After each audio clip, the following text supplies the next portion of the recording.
Pozdrav svima i dobrodošli na moj kanal. Danas pravimo turski mliječni desert.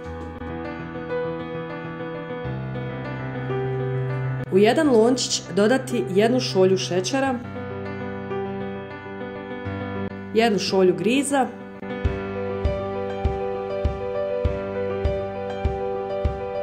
i litar hladnog mlijeka.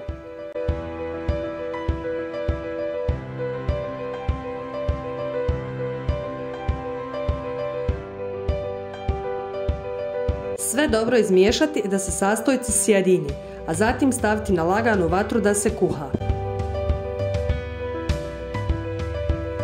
U kalup za biskvite sa podignutim dnom nasuti malo vode. Ja sam koristila kalup prečnika 26 cm.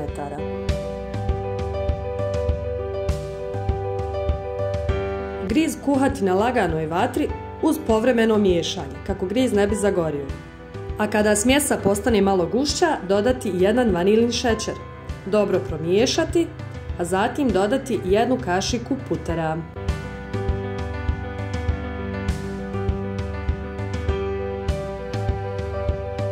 I naravno miješati dok se sav puter ne rastopi.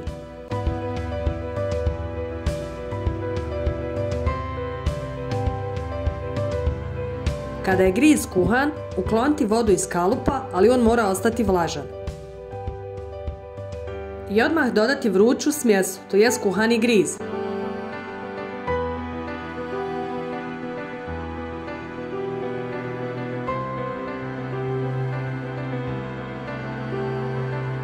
Kalup malo protresti kako bi se smjesa ravnomjerno rasporedila i ostaviti da se potpuno ohladi. A kada se griz ohladi, polako odvajati od rubova kalupa.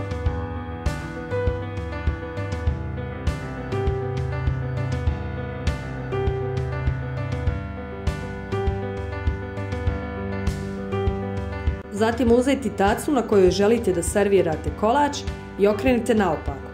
Udariti par puta po kalupu kako bi se gornji dio odlijepio i malo sa strana povući kalup kako bi zrak ušao ispod kolača.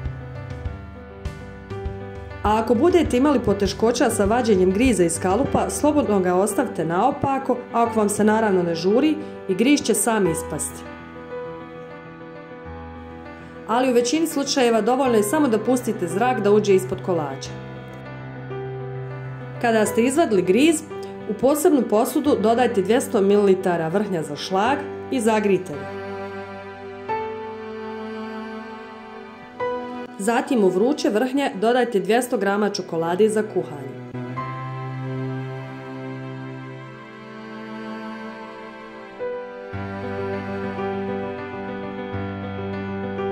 I miješajte dok se čokolada skroz ne rastopi.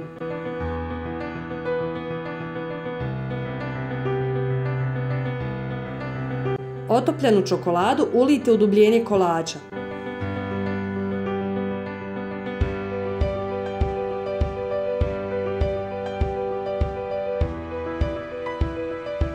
Malo je rasporedite kako bi došla do rubova griza, a zatim protreste kako bi dobili glatku površinu.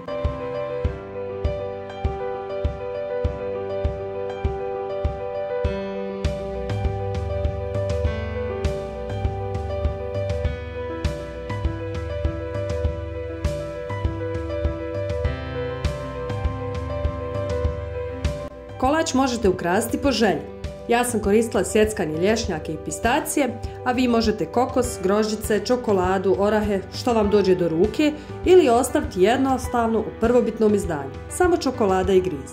A kolač je potrebno ostaviti najmanje sat vremena kako bi se lijepo rezao.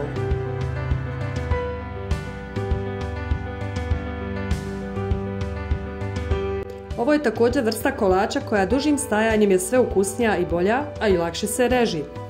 Odmah da napomenem, vi možete dodavati arome koje god želite u griz, ali ja sam dodala vanilu. Kolač je jako kremast, lagan i vrlo jednostavan za napraviti. Količinu šećera također možete mijenjati. Ako ne želite da vam bude puno slatko, smanjite količinu šećera. A spisak svih sastojaka, također u gramima, nalaze se u opisu videa. Ja se nadam da vam se dopada ovaj video i recept, A ako jeste, stisnite jedan like, ostavite komentar, podijelite video sa svojim prijateljima i budite moja podrška. A također možete se besplatno pretplatiti na moj kanal. Hvala!